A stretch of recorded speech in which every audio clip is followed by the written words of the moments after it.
È la pioggia ad accompagnare questi primi giorni del pellegrinaggio dell'Unità Alsi Ligure a Lourdes. Le precipitazioni hanno fatto alzare il livello del corso d'acqua che scorre accanto al santuario e anche la grotta di Massabielle è stata allagata, non è la prima volta che succede.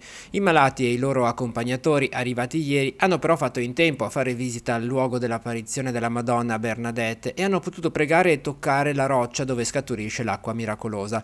Ogni volta è un'esperienza unica che tocca il cuore. Sono anni che vengo a Lourdes, sono molto devota alla Madonna e sono contenta perché ho trovato tutte le vecchie amicizie che non vengo da 4 anni.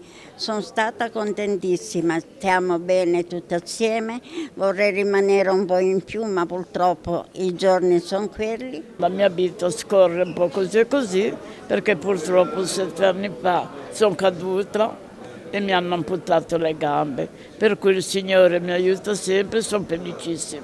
Recito il rosario, le prime 10 Ave Maria sono sempre per la pace nel mondo e ne abbiamo tanto di bisogno.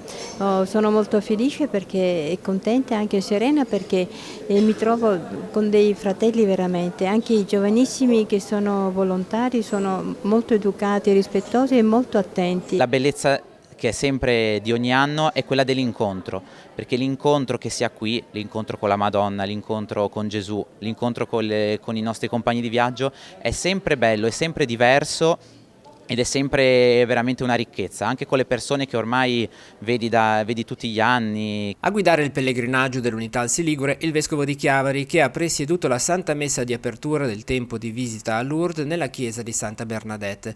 Da parte di Monsignor De Vasini l'invito a vivere l'esperienza dell'incontro con Cristo nella gioia e darne testimonianza nel servizio agli altri. Quello che sei invitato a fare è accogliere l'amore di Dio e con Lui e come Lui andare verso gli altri, mettere la tua vita a servizio degli altri e così realizzare la tua identità.